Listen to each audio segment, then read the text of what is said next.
We are live today, boys. What's up? And girls, sorry. It's the Average Joe Movie Show. We've been out for the past couple weeks. We've been on vacation, working. It's called the Average Joe Movie Show. Not, I have every day that I can do this show. Sorry, man. But it's Oscar Day. We're going to talk about that in a second. But first, introductions. I'm Matt Wallace. It's Andrew Brown. What's going on? Shane Scantling on the Webby there.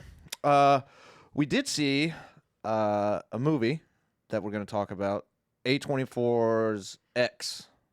If none of you guys have seen it, I'm going to tell you this right now. I'm going to spoil the movie for you. No, I'm not. I'm just kidding. But it is really good, and you should watch it. We're gonna dive into it a little bit. But if you haven't seen the movie, please go see it.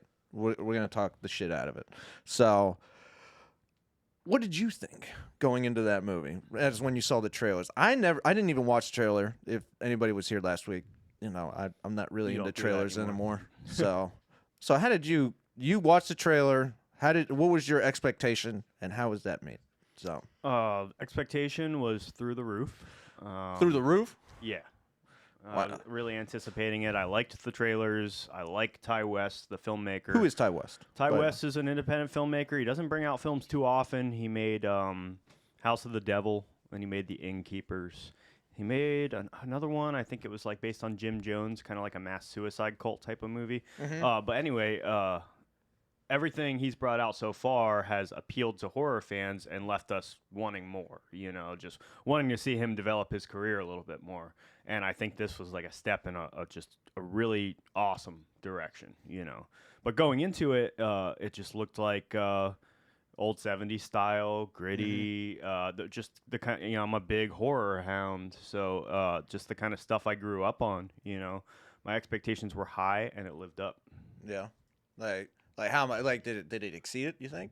Uh, Or was it just about me? It was just about there. Yeah, I wouldn't say like I came out and I was like, that was 10 times better than I expected. It was exactly what I expected. It's not going to appeal to everybody. It definitely won't. I'm not sure how many viewers we have right now, but I guarantee at least half of you probably wouldn't like it.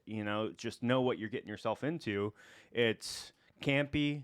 It would be the B film if it were released at a drive-in in the 70s.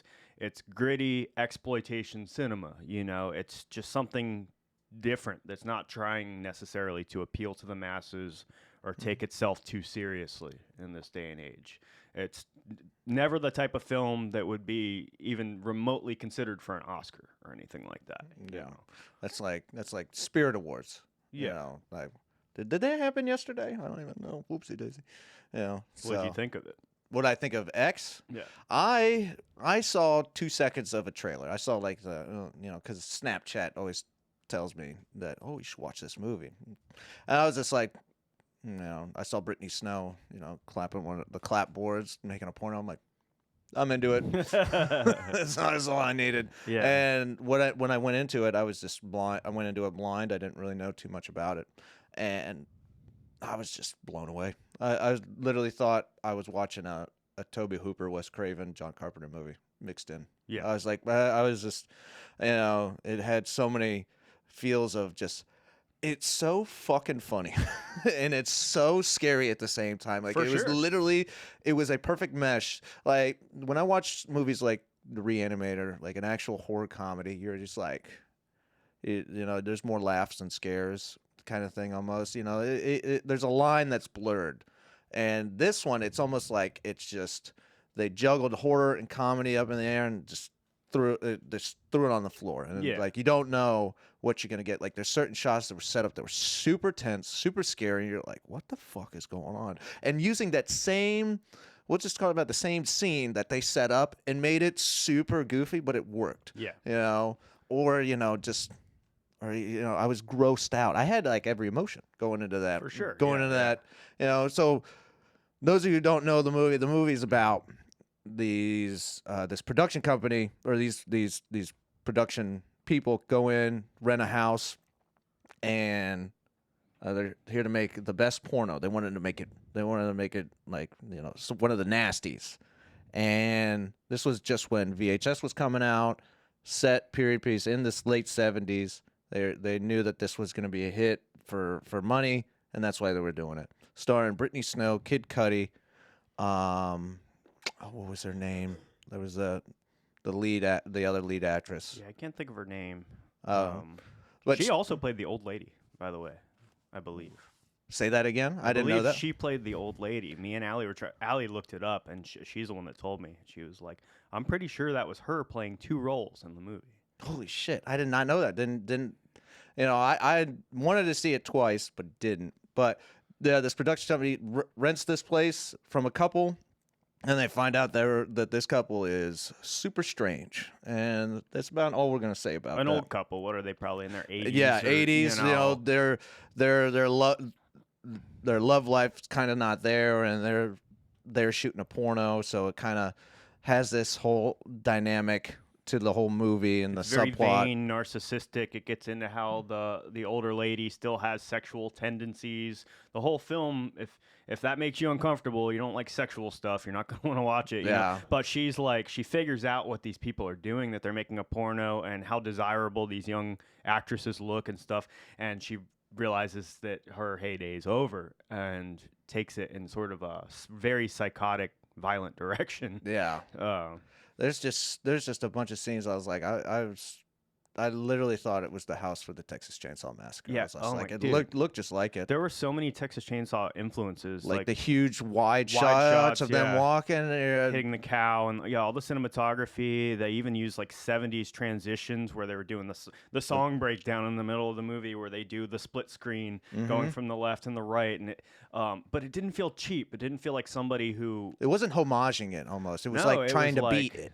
And they achieved that. You know, they really brought out that perfect 70s gritty, campy vibe. You know, it made me think of Motel Hell or Texas Chainsaw 2. And when they did stuff that would modern day filmmakers would ruin it, like no huge spoilers here, but a scene involving an alligator. Let's CGI it. You know, any filmmaker nowadays is going to CGI the scene with the alligator. Well, they made one. Like the primary scene with the gator, there is no CGI. Yeah. when shit goes down. Yeah. You know what I mean? And you can see that, and that comes across on screen. It looks. It just works. That scene works. It's one of those movies that sticks with you too. You know, it's like sticks to you well after the movie. Yeah. So you can tell they were just trying to cater to us as a fan base, old classic horror fans that are just like, desperate for something good. We haven't had anything good in a few years, in my opinion, and even then it's few and far between. We want some good old fashioned 70s 80s horror cinema. Practical effects, grittiness, not taking itself too seriously, a good old-fashioned fun horror film. And the whole thing, even just like you said, they're bringing out VHS for the first time. How big of a part of horror culture is VHS? Yeah. Always has been, but even more so nowadays. Yeah. I'm a VHS collector. I've spent probably thousands of dollars on VHS tapes at this point in modern day. But just the fact that they based it around that time period in 1979 alone was great. Yeah. It was just fun just catching a bunch of things too. You were just like, a bunch of tracking shots of like the old people, you know, kind of walking around. I was like, obviously that's John Carpenter. Yep. Here, hold on one second.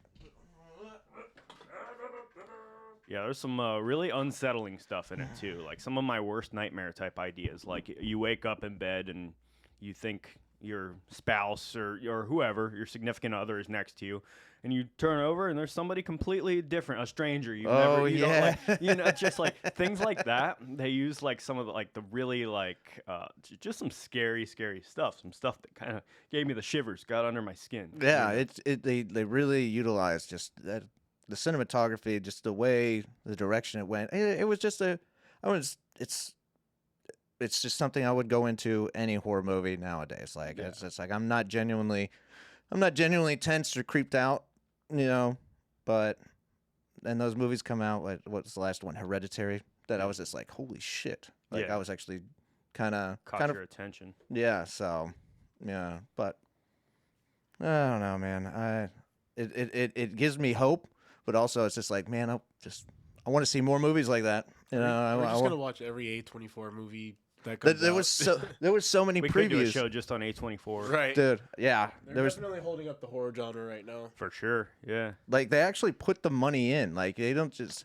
This is why, like when Jason Blum gets a movie, you know, like, yeah, we'll throw some money at it. I'm like, throw a lot of money at it. Throw production into it. Like, sometimes that's not the recipe for success, though. You know, it's like sometimes that's got to be a relatively lower budget film.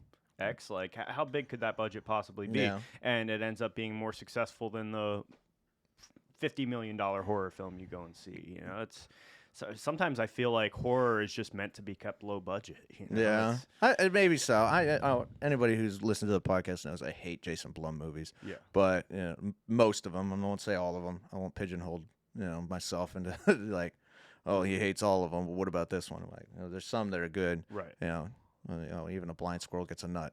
You know, kind of thing. But it's just fresh to see, and I was watching the previews. There was a couple other ones. There was like a multiverse movie that's coming out. That already came out, I think, this last Friday. So today's what, the 28th, right? So, 27th. So on the 25th, the movie came out from A24 that I actually want to see. So yeah, and it just looks super intense. So. How about Men? Do you see the trailer for that? The new trailer for that? I didn't know that. I didn't know that there was the new trailer. Even better than the first one, dude. It's Alex Garland, who got into directing with Annihilation. That was his first, I think, right? No, he was before that. He was 13. He wrote, I guess, 28 days later. Yeah, he was just a writer before that. He developed his career as a writer. Danny Boyle directing his films. 28 Days Later, The Beach, Sunshine. Him and Danny Boyle have worked together for years and years. So now he's a director, and he makes Annihilation. And Ex Machina. And Ex Machina was the other one. To just kind of like has really caught the public eye. You know, his films are really interesting, very visceral and visual. Yeah. His new movie Men looks super strange. I would almost compare it to Mother or something when that came out. Dude, that movie. Because it seems like it's going to be like biblical in a way. Some of the references, like Adam and Eve references and stuff. But it's like ambiguous. Like you don't know exactly what's going on. But the trailer just makes you feel uncomfortable. The editing, the way they set it up. I love seeing her stare into that dark tunnel and she makes like that high-pitched noise. And then that's just a trope. That's like a thing that people do with trailers that I always enjoy. Yeah. A diegetic sound within the film becomes repetitive, and then they use it throughout the trailer to you know, in an unsettling way. Dude, I'm hyped for that movie. That's the next horror film, thriller horror. When does it come out again? I'm not sure. This looks I even cool. liked right off the bat the way they did A24, like as a reflection on the bottom. No, like, yeah, I did. So cool. It was in the movie. It was in the A24. Yeah. It was in X's movie. Yeah. Trailers. That's the next one I'm really hyped on. Yeah. So it's like, remember in high school when a Magnolia movie came out? It was kind of like the same thing. That's how I felt. You know, I was like, oh man, Severance, that was so good. What about this next one? You know? Yeah. Or at one point, I felt that way about Lionsgate when it was a horror film. You know, Lionsgate and Dark Castle. Until Lionsgate became who Huge. Everybody ran to when they wanted to make a horror film the way they wanted to make it. You know, and then it just became a bunch of bullshit they released too. You know, Yeah. so. Saw took them up. Pretty much. Yeah. I think Saw is what ruined it. Yeah. So they put them on the map. And they're making lots of money. So good on them. And that's who's making the new Nicolas Cage of gigantic waste of supernatural talent. Or I can't remember the name. I can't wait for that. I'm stoked, man. So I want to see 10 Nick Cage movies a year, and I want them to I don't care how shitty the quality is, man. I want nothing but Nick Cage movies. Trust me, he doesn't say no. Yeah. So and that's good. That's good. Good for us. Dracula, I'm against though. For I'm public record, we're I'm gonna going to go on record and say I'm not interested in Nick Cage's Dracula. Matt's gonna get a Nick Cage Dracula tattoo on his sleeve. Oh my god, that's Dude, such a good I'm gonna idea. change. I'm gonna change I this should be one. the first one to do a pin, and I'll do one now, like way before the movie comes out. Do it. You should just. I'll change his face. Bela Lugosi. I was like, can you make this look like Nick Cage, please? Just whiten it out a bit. That I saw a sweatshirt that had Nick Cage's face on it, and it said John Travolta. I was like, "That's amazing. pretty neat. That's amazing." And I also I just saw a movie called The Atom Project. You see that movie? Dude, see it. It's on Netflix. It's awesome.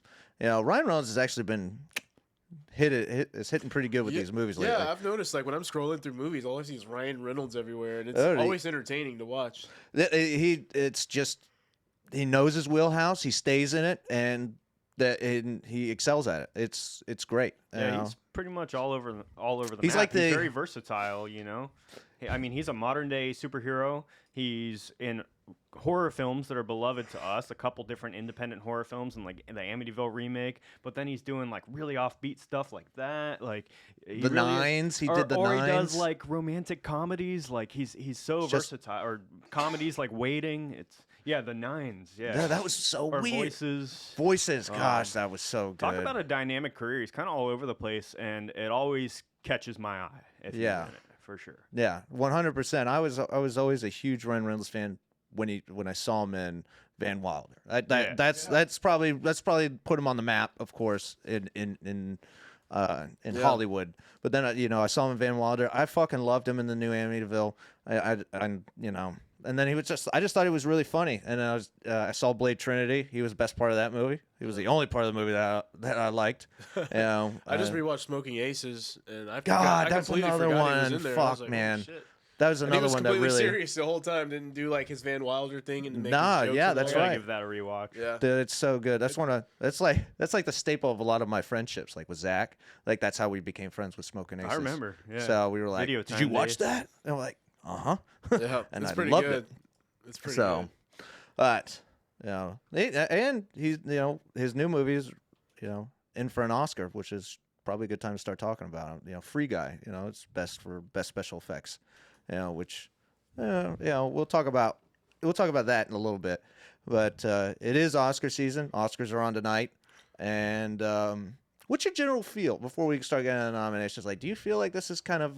I know COVID hit us pretty good, especially with the movies, and there's a lot of streaming movies out there now, But like, what's your general feel about like the nominations? Do you feel like they're, do you feel like they're representative of the best movies of the year? Kind of thing, or you not necessarily. I always go against the grain on that. There's a lot of movies that I really enjoyed and loved. I will say my two favorite movies of the year are both nominated for Best Picture. Yeah. Dune and Licorice Pizza. So how can I complain? It's not like all 10 films in the category are going to be my personal 10 favorite of the year, right? With my kind of eclectic taste in movies, what I like. So I'm glad that they've included what I love. But there's also a bunch of shit in there that I disagree with. Always do, Yeah. Usually what wins, I disagree with. It's usually not my first pick. I don't think it's the most eventful Oscar season I've ever seen, It's not like that year that, like, No Country for Old Men and There Will Be Blood and, like, all those good movies came out the same year, It's not my favorite array of selection. But the erection selection. Now that movie should have been nominated. How about you, Eva? Go take it. But I am sorry, I got off. I am glad that they've included what I regard as the best movies of the year. Yeah, I mean, it sucks that the Matrix Resurrections ain't in there, man. It's fucking so good. Yeah, maybe in an alternate reality, maybe the director should have taken the blue pill. I don't know what reality that movie is good in, besides its own. I don't know. Fuck that fucking movie, man. But I kind of feel the same way. I just feel like the general public. I feel like. My taste is just like I'm more of like I'm an epic type. Like I'm always down for the new Star Wars, new Marvel movies, and not to say that none of you guys aren't. It's just like the movies that always get snubbed, other than in like special effect and technical categories. Yeah. Just Why? like just like everybody like like Dune obviously did. Even Spider-Man No Way Home. Like I can understand technically. It's a voting scale, and how could you not vote? About trying to bring it's never been done before, again, bringing three movies that are 20 years apart into one movie and putting it all together. Like, this wasn't the grand scheme when Sam Raimi's Spider-Man came out. Like, this was not. They just made it. They were like, let's try. The fans wanted it well before it was starting to be made, and they listened. And that's just like and it made it really work. Like, it made over $1 billion. It's the number one domestic box office movie by a few tens of millions, and it's just like Spider-Man No Way Home, I think, got best special effects. Yeah, I'm just like, so that's a snub. I'm just like, I understand.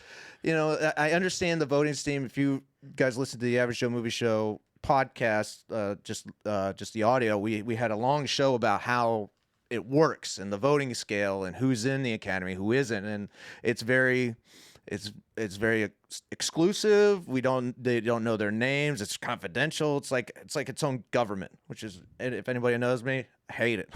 I hate all that kind of stuff. Yeah. Politics. But, and they're diplomatic and what have you. They're trying to be inclusive, which it's stuff that we won't get into, of course. And I'm just kind of bleeding out how I feel about the Oscars. Yeah. But I do love the appreciation of movies.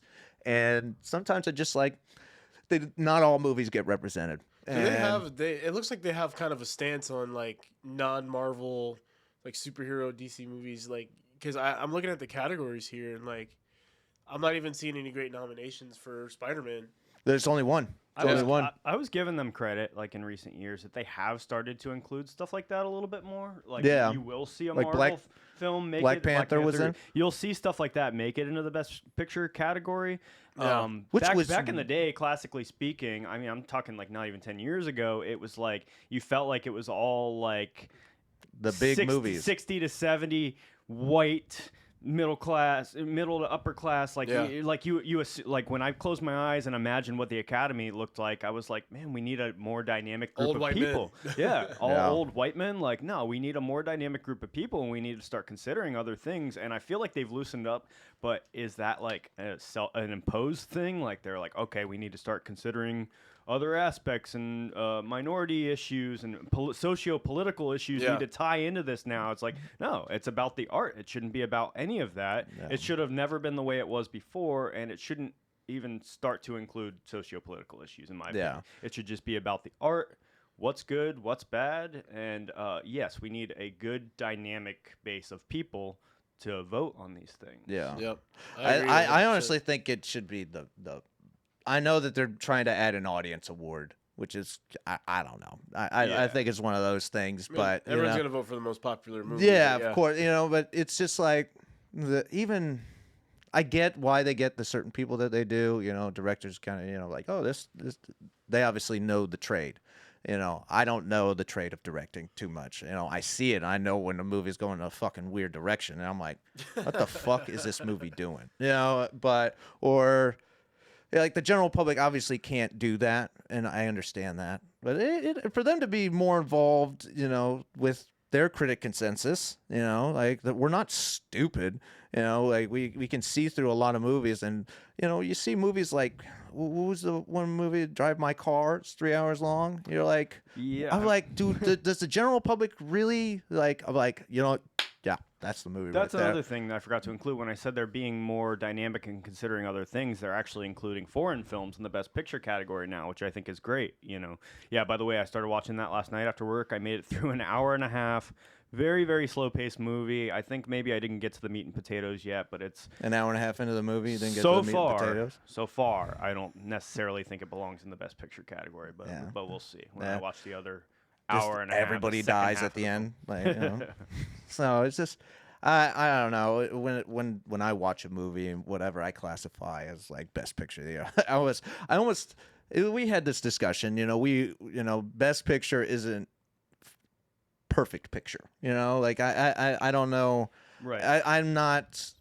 It's not the Roger Ebert picture that you sit there and nitpick every little aspect of filmmaking, and it's gotta meet all these. It's a blend of technicalities. You want good cinematography and score and editing and whatever, but you also want the appeal to the masses is ideal. I feel like you want something that's going to keep you captivated the whole movie, that's going to have good pacing and this and that, and they always pick like they just feel like it feels like they're too prestigious.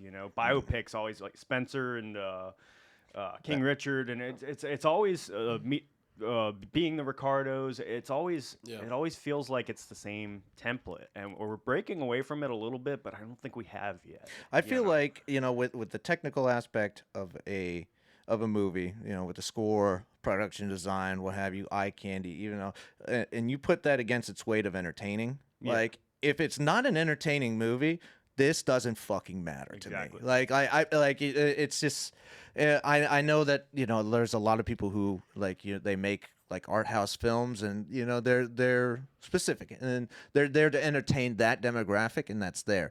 But when you talk about Best Picture, I was like, this is the masses. Like this is not like millions of people are gonna watch this film. Yeah. And millions of people should be in agreement about it. Right.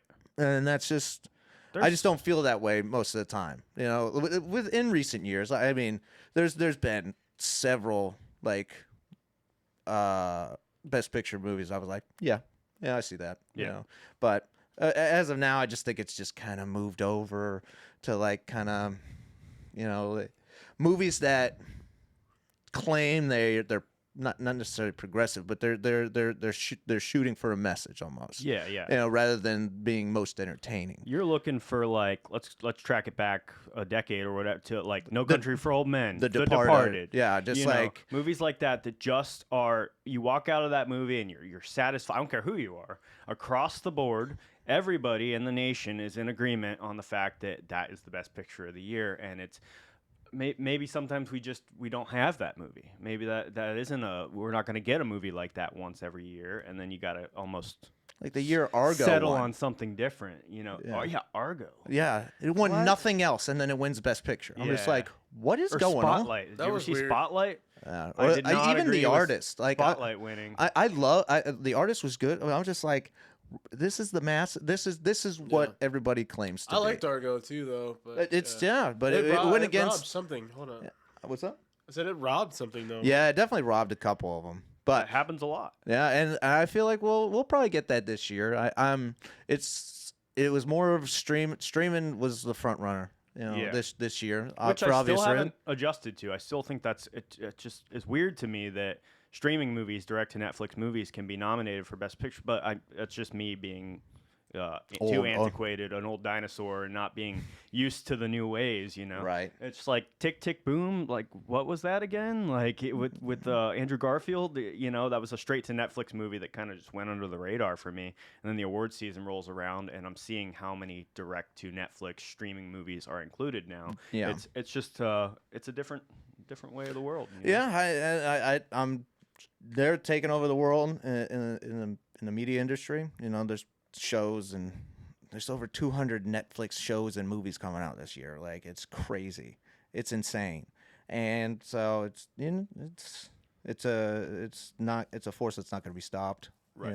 And the movie theaters are just going to have to kind of mold and kind of be together with it. There's nothing wrong with it. It's just not what I prefer. Yeah. Yeah. It's just that's the thing. I kind of just have to accept my piece with it. It's just weird. Some movies, like even the Atom Project, I was like, I would love to have seen this in a theater rather than watching it on my 55-inch television. They really need to have like a both option for some movies.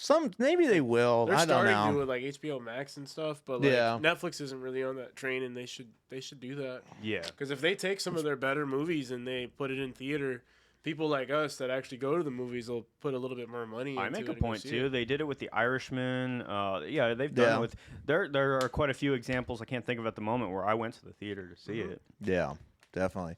Well, let's talk about this year.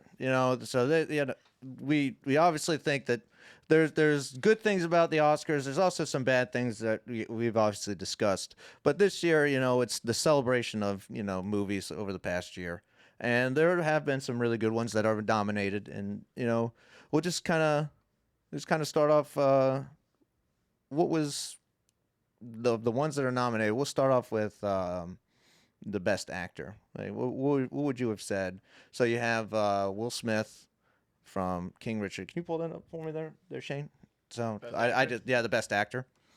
So King Richard, if you guys didn't see it, it's on HBO Max. I watched it the other night. It's about the origin story of Venus and Serena Williams. No. And specifically their father, his name is Richard, who shaped them. Also their mother and father, but the father really took a hand in shaping their roles in the tennis world. Really, really interesting story. I went into it just watching it because of my love for Will Smith and because of the fact that it has nominations. And it's 2.5 hours long, doesn't feel like it, entertaining throughout, truly, just it's an awesome story. It was really good. I liked it a lot. Yeah, man. There's that I'm glad one. he's nominated. I think he's never won. No, I don't no, he think hasn't. so. No. There's definitely. I think he was nominated for 7 Pounds and He's not my Pursuit pick. of Happiness. Yeah, okay. He's not my pick, and I would say it's third in line probably Okay. between those 3 films. Well, you got Denzel Washington in The Tragedy of Macbeth.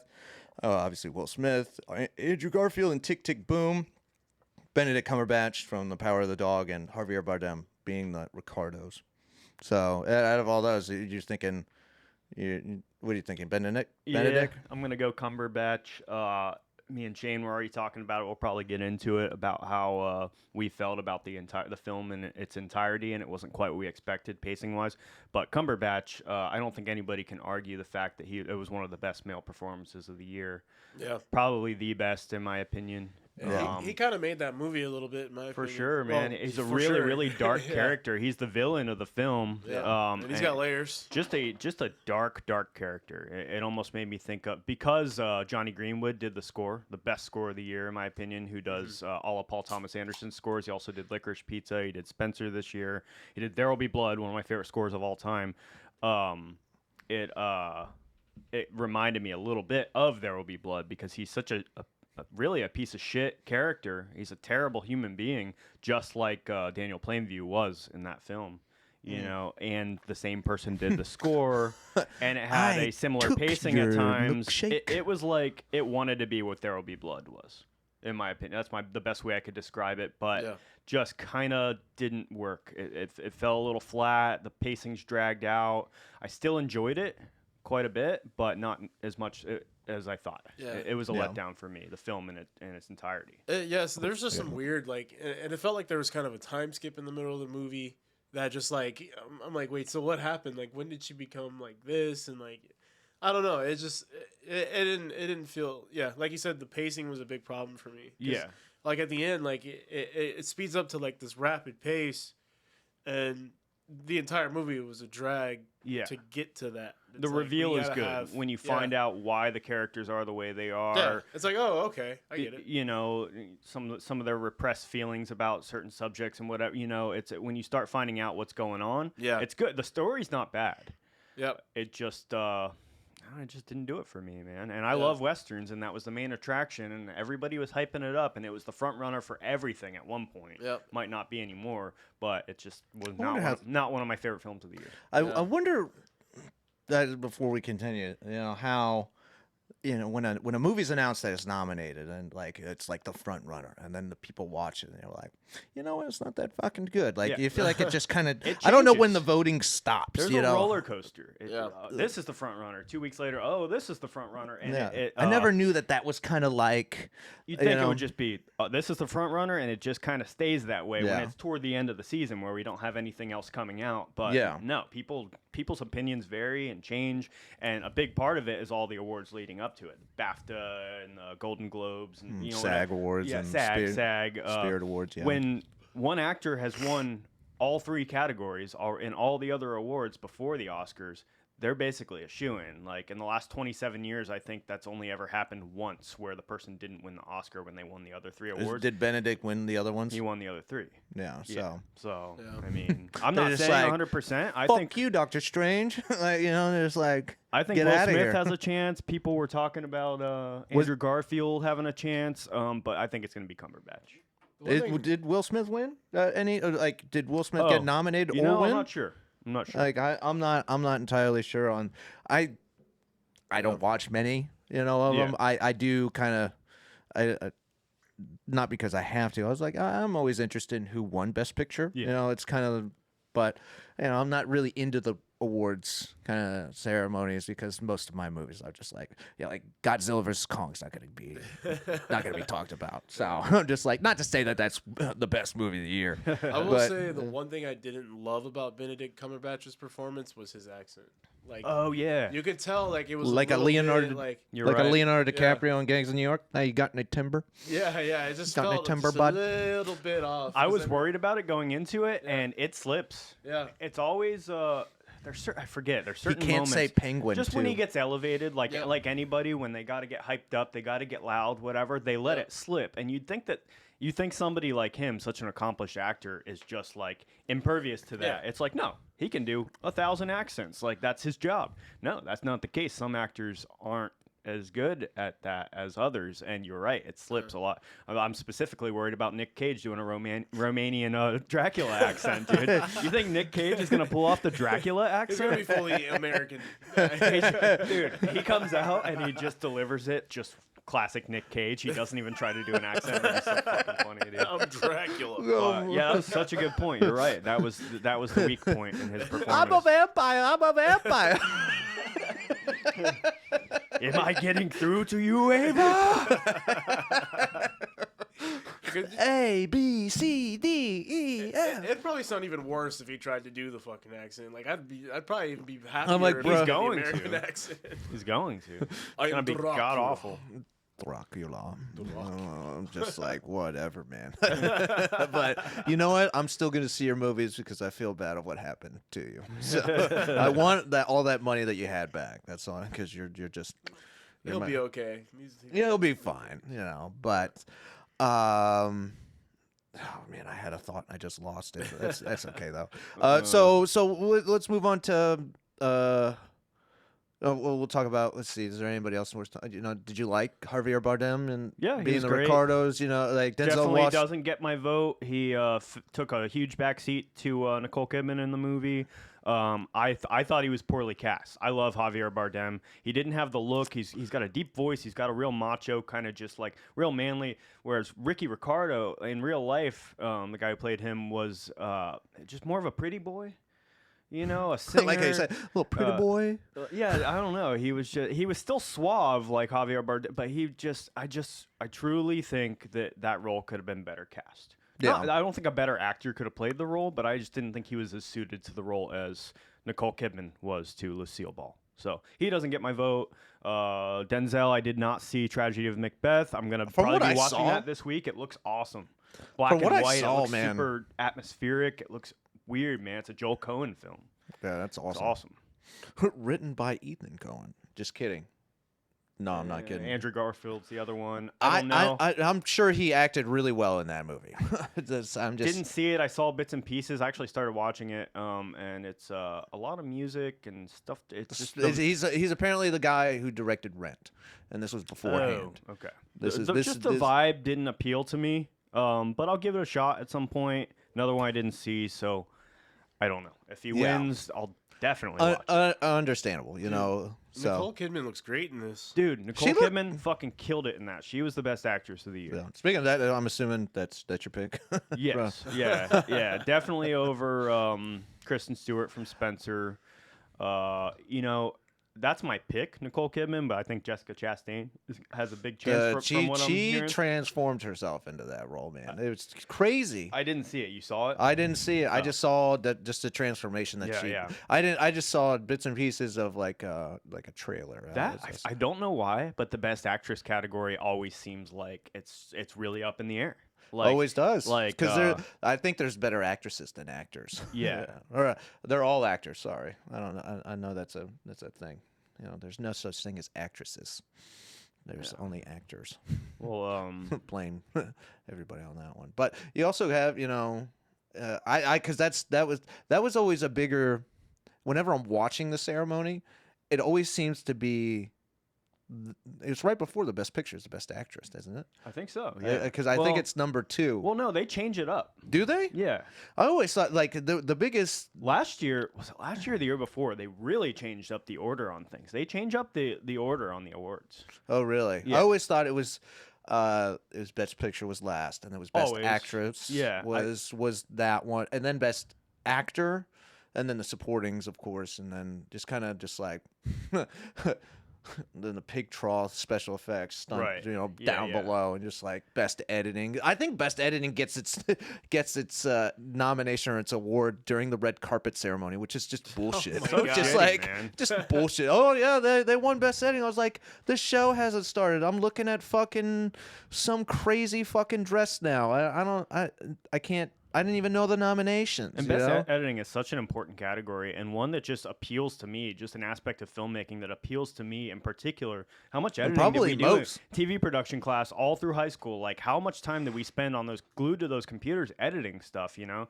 I love that aspect. And yeah, and it's in its own art, too. Yeah, I always liked art direction. That one's gone, right? Didn't that become something? It morphed into something else. I think art direction. I think it's studio. I think it's production. Like it's production. Art direction was always costume design. Top 5 favorite categories for me, and now that's become, it's just blended in with another one. Yeah. You know? So art direction, whatever one, always ended up being one of my favorite films of the year. Their styling, hairstyle. Yeah, all those ones you won't fucking see though. Yeah. Yeah, you'd just be like, oh, production design. You know, I will say I think I was the only one that saw West Side Story. I saw it Friday, yeah. And I've been wanting to see it, and I just didn't really get around to it. You know, but it was. I'm a fan of musicals, like especially ones with big production value.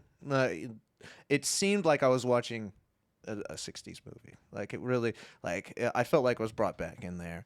And it was super vibrant, the colors, and even the direction. Like Steven Spielberg, you know, even though he's made more duds than like studs, I'll call it. It's just.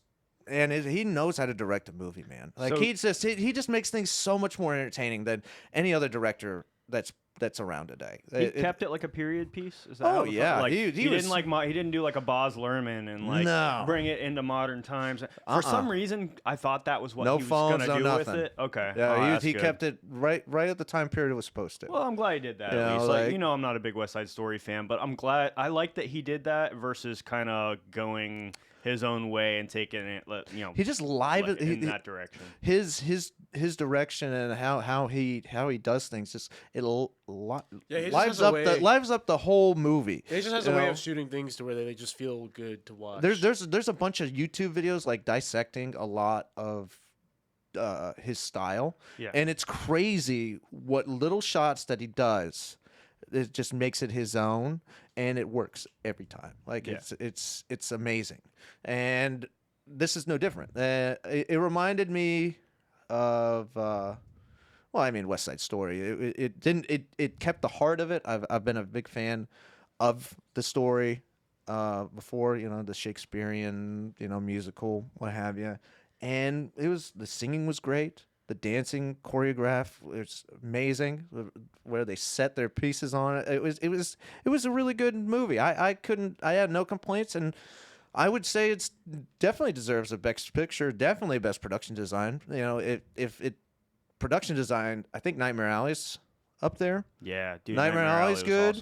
Awesome. Dune's up there for production design. Like it's a tough race when it comes to that, but I do think that is a tough race, dude. Between those two, that's a tough one. For sure. So I'm gonna go Dune all day, but I really love Nightmare Alley. Yeah, so I couldn't finish it. Really? I couldn't. I started watching it super You missed late. a really good ending. But there's some pretty cool shit. twist ending. Yeah. I'm gonna watch it, but like it just like I started watching it at like 10, and I was just super. Oh, tired, I could see that. Yeah, the pacing. It's like a 2.5 hour movie. Yeah, so. I love Guillermo del Toro, man.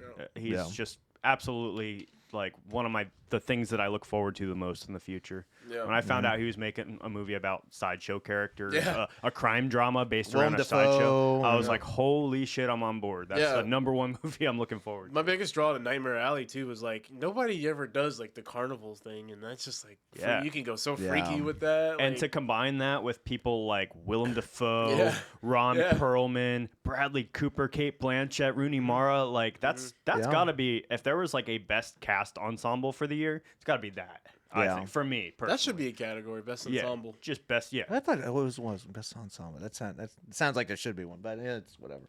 Yeah. But now we're gonna talk about best actress. I know we're going right back. Did you watch House of Gucci? No. Do you understand why? Like, there's a bunch of uproar about what's her name, Kristen Stewart. Being Spencer Diana Ross or Princess Diana. I'm sorry. I mean, an involvement with House of Gucci. Yeah, because Lady Gaga got snubbed when Spencer came out. Oh, okay. And you know, I watched. Makes me wish I had watched it. House of Gucci's really good. Yeah. I mean, if Adam Driver's in it, I'm watching it. I didn't that- expect it to be bad. I just didn't get around It's to Ridley seeing Scott, you know. Yeah. Well, Spencer good because like Kristen Fuck. Stewart. No, it wasn't. Kristen Stewart to me has never really been like a actress. She's always been Fucking, kinda, I just love the critical drinker's take on it. Just calls her mouth breather all the time. she's always like it. She'll surprise you a little bit in this. I've never been a Kristen Stewart hater necessarily, but I Yeah. always just thought she was very monotone across Yeah. the board. Doesn't matter if she's playing a vampire or playing a young adolescent or playing a princess. She just kind of across the board didn't have the acting chops to be in this category, in my opinion, over the years. And when I found out that she was playing Princess Diana, I was so close-minded to it. She surprised me a little bit. I'll be honest. You do forget a little bit that it's Kristen Stewart, Yeah. and that's tough to do with her. I don't think she deserves the Oscar. But I enjoyed the film, but it's just kind of like your classic biopic, you know. It's Yeah. tumultuous. It's interesting, the inner workings of a modern royal family, which seems so antiquated to me that there's still kings and queens and princesses out there, you know. Yeah. But it is interesting, but I don't think you're gonna love the film. Yeah. Like I don't think I don't think so either. I- I mean, the I trailer. turned it like off. you're Not missing my out on movie. anything super great. If you don't watch Yeah. it, you'll be fine. Trust me. I'm not a fan of Kristen Stewart, and the trailer enough was just like for me. I couldn't get yeah. past her face. I couldn't do it. I'm sure I'm she just looks like, good in the movie. Actually, yeah, like, she probably did great. I watched 20 fucking minutes of it. I was like, Dude, it's just not my cup of tea, man. get a Yeah. projector and a punching bag and just cast the movie on the bag, and every time she's on screen, just get a good workout. You know? She's just I don't know, man. Not to say that I have acting chops, but it's just like, yeah, I want to watch. man, House I'm of not Gucci so I'm not bad. into it. I'm not into it. So it's an acquired taste, I guess. I thought she did a great job. I thought it Yeah. probably is her best performance ever, but that's comparing it to. Twilight, and she's got better roles in that. But She's yeah. not bad. She's just okay. not an Academy Award nominated actress in my Yeah, mind. yeah. And I want to watch probably House never of Gucci will be. so bad. Yeah, Have you ever Whereas seen- Lady Gaga is fucking amazing, dude. Yeah. She's such a great actress. Yeah. Holy shit! Like I'm surprised she doesn't. A Star is Born. Did you see her in American Horror Story? Oh my God, she's awesome. Yeah, I love every time she's on the screen. I'm like, oh, Yeah. Lady Gaga. Yeah. I like her way more as an actress than a singer. Not just like as a performer. She's Yeah. just like she gets out there, but she's gorgeous on film. I mean, that's her Right. music too. She's Like it's all gorgeous. theater. Like she's a Yeah. musical theater person. Like Yeah. her Yeah, songs yeah. sound like that. And Yeah, like her so- acting chops come from that. So. Yeah. yeah, it's and that's another thing. Like I was going to talk about this kind of at the end of the show, but Ridley Scott's been, like coming from an Academy Award-winning director and Best Picture for Gladiator, and I was just like The Last Duel, and then House of Gucci doesn't even get fucking mentioned. Did you guys watch The Last Duel?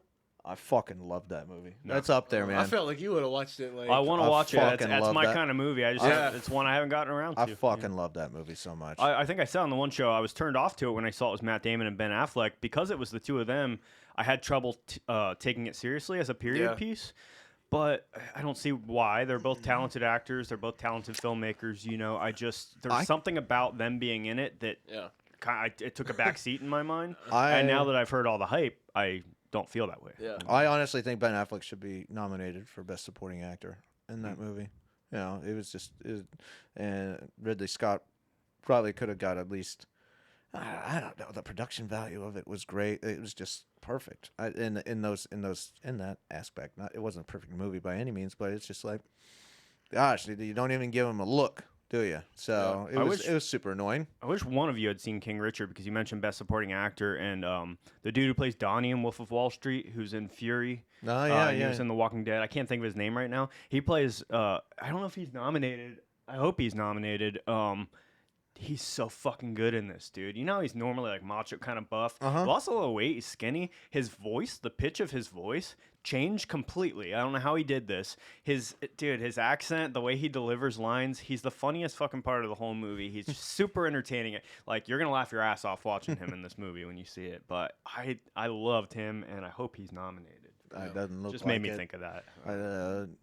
Do you guys think there should be like a director of the year kind of category? 'Cause there's Director some of the year? Yeah, there's like because the Grammys kind of have a thing where it's just like producer of the year, and whoever makes like the most great songs they get producer of the year. Yeah, I mean, it depends on like.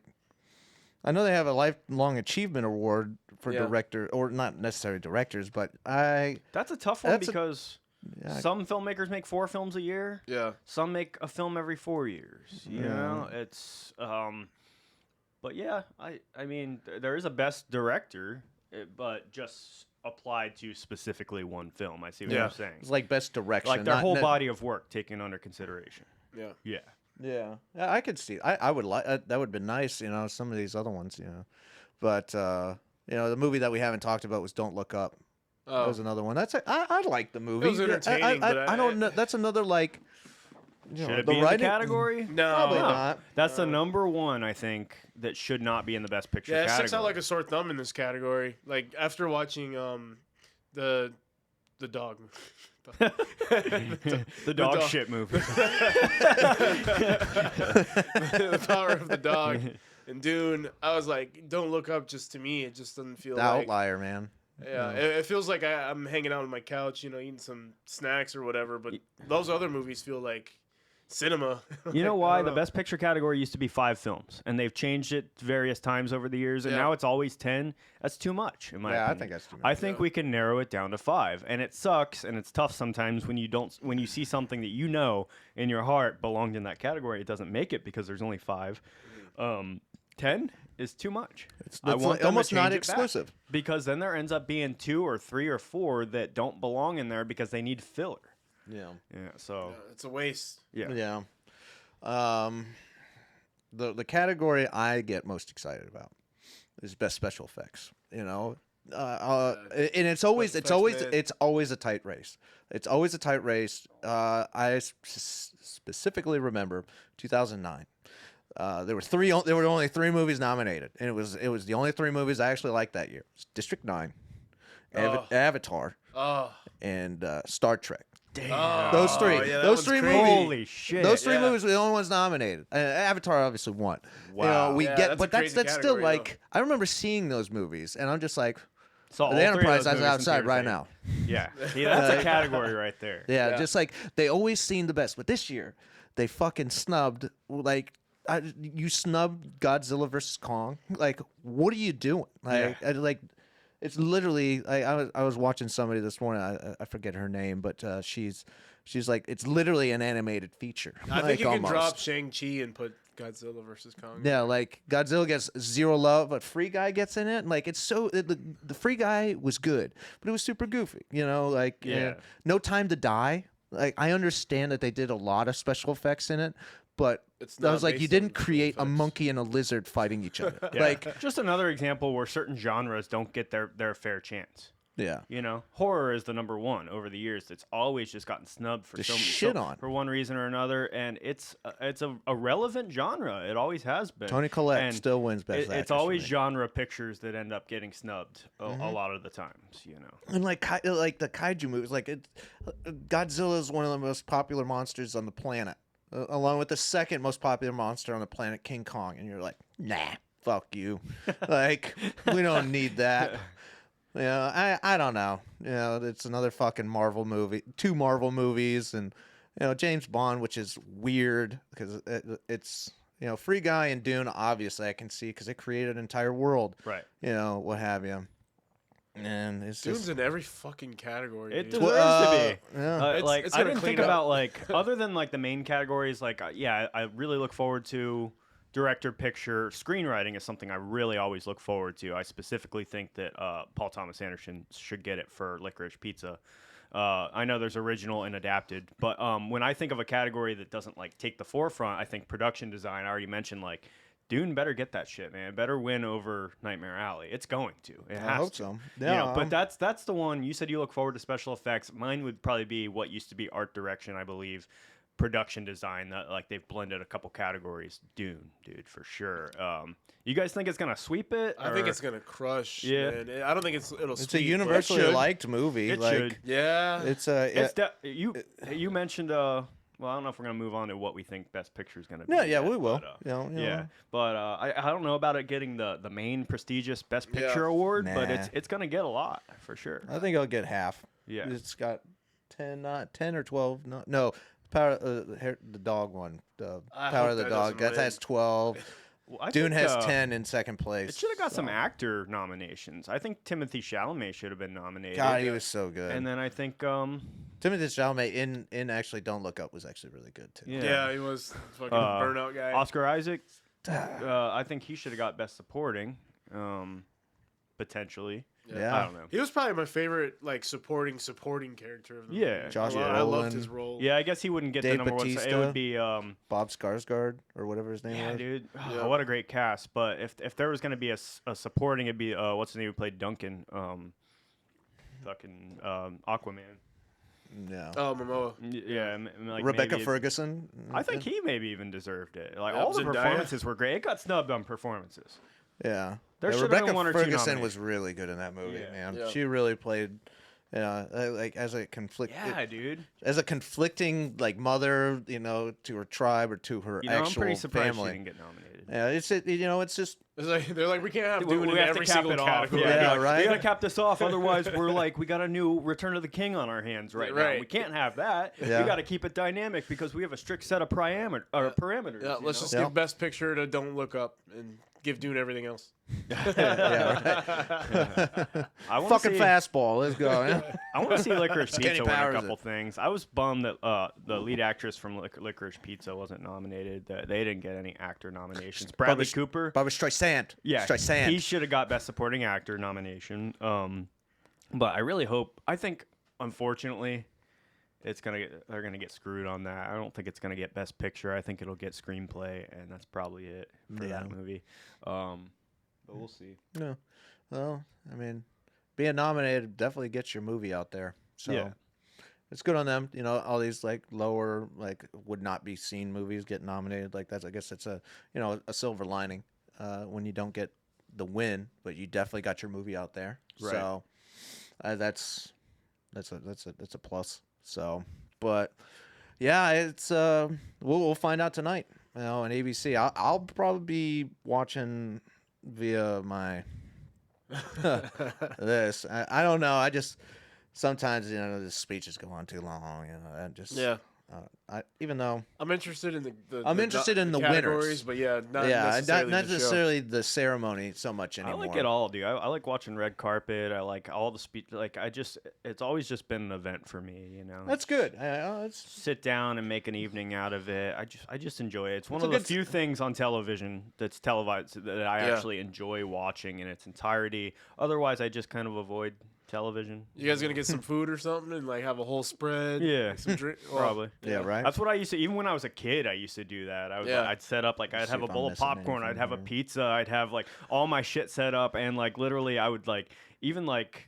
I've taken the whole day off work just to watch the Oscars, so I didn't Nice. get stuck working. Nice. I just enjoy it. Yeah. So, well, hey, man. Well, Oscars on tonight. Hope you all enjoy it. That's it for us, though. But No best picture pick. no. For me, I mean, if I was to say what I want to win, it would be Dune, and what will win, I'm gonna say West Side Story wins. Okay. Really?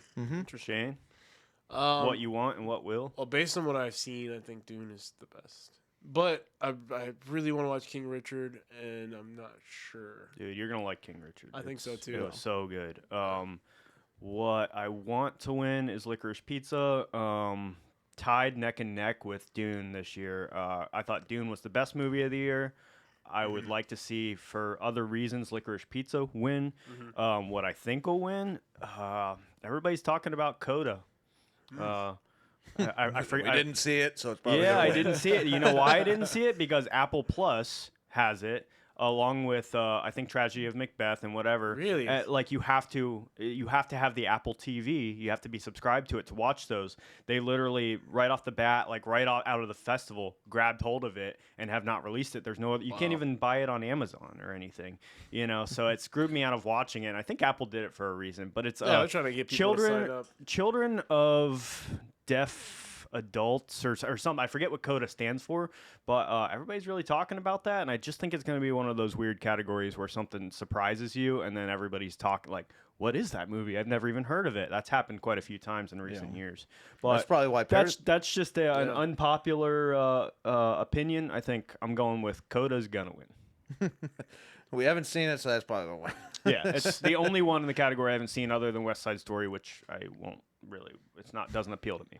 It's okay. That's all right. What movie did I want you to watch that you should? Oh, the John Wick movies. Oh, yeah, I did make you watch one. And they were awesome. No, I watched all of them. You watched all 3 of them? Yeah. Okay, sweet. I didn't know if you watched all 3 of them Yeah. or just the one. You've got me with that so many times, dude. Oh, Here, just come over for a second, man. Let's. I want to do something real quick. Next thing I know, we're here watching 9 hours of Planet of the Apes. Like, yeah, that's right. Dude, those movies are so good. Just trick him into watching shit. That's how I That's work. how I'm he like, gets yeah, me. man, we'll just watch this fucking movie. 9 times out of 10, I always love it too. Yeah, I'm just like, Well, he's got to pull out the heavy hitters, man. If he's Yeah, gonna trick you I into watching can't- something, it can't be. yeah, something man, we're gonna watch Godzilla, King of the Monsters. You're like, oh, I'm just gonna stay home. So, all right. Well, that's it. That'll do it for us. Come back next week. Well, I don't know what we'll be talking about. It'll be a surprise for you. Yeah. So, but be sure to tune in to the Average Joe Movie Show. We're here every Sunday. We're going to be clipping out this entire show throughout the week, so you can see us on Instagram. We're going to start hopefully doing some live shows, live in person with an audience. Live. And we'll see what the future holds, but I'm super excited about the studio. I think I got it pretty good. We got it pretty good now, so you'll see us next week. And yeah, all right, time to say goodbye. Peace, y'all. Enjoy the award show, guys. Enjoy. Peace. See ya.